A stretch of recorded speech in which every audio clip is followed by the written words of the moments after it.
يا أيها الذين آمنوا لا تسألوا عن أشياء إن تبد لكم تسؤكم وإن تسألوا عنها حين ينزل القرآن تبد لكم عفى الله عنها والله غفور حليم.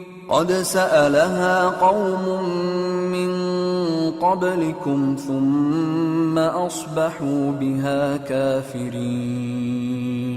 ما جعل الله من بحيرة ولا سائبة ولا وصيلة ولا حام ولكن الذين كفروا يفترون على الله الكذب وأكثرهم لا يعقلون. وإذا قيل لهم تعالوا إلى ما أنزل الله وإلى الرسول قالوا حسبنا ما وجدنا عليه آباءنا أولو كان آباؤهم لا يعلمون شيئا ولا يهتدون.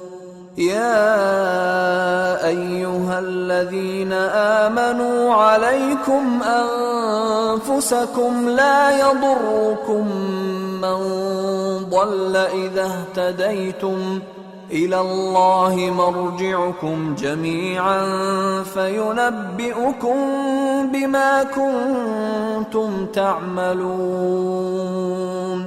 يا أيها الذين آمنوا شهادة بينكم إذا حضر أحدكم الموت حين الوصية اثنان ذوى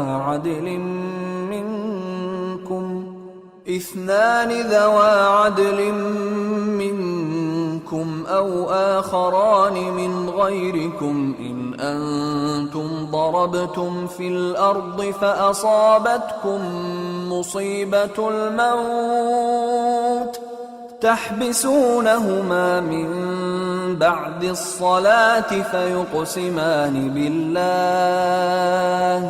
فيقسمان بالله إن ارتبتم لا نشتري به ثمنا ولو كان ذا قربى ولا نكتم شهادة الله إنا إذا لمن الآثمين. فإن عثر على أنهما استحقا إثما فآخران يقومان مقامهما من الذين استحق عليهم الأوليان فيقسمان بالله لشهادتنا أحق من شهادتهما وما اعتدينا إنا إذا لمن الظالمين. ذلك أدنى أن يأتوا بالشهادة على وجهها أو يخافوا أن ترد أيمان بعد أيمانهم واتقوا الله واسمعوا والله لا يهدي القوم الفاسقين. मोमिनो, ऐसी चीजों के बारे में मत सवाल करो कि अगर उनकी हकीकतें तुम पर जाहिर कर दी जाएं तो तुम्हें बुरी लगें, और अगर कुरान के नाजिल होने के अय्याम में ऐसी बातें पूछोगे तो तुम पर जाहिर भी कर दी जाएंगी। अब तो अल्लाह ने ऐसी बातों के पूछने से दरगुजर फरमाया है और अल्लाह बख्शने वाला है, बुर्दबार है। इस तरह की बातें तुमसे पहले लोगों ने भी पूछी थी, मगर जब बताई गईं तो फिर वो उनसे मुनकिर हो गए। अल्लाह ने न तो कोई बहीरा मुकर्रर किया है और न कोई साइबा और न कोई वसीला और न कोई हामी, लेकिन काफिर अल्लाह पर झूठ बांधते हैं। اور یہ اکثر عقل سے کام نہیں لیتے۔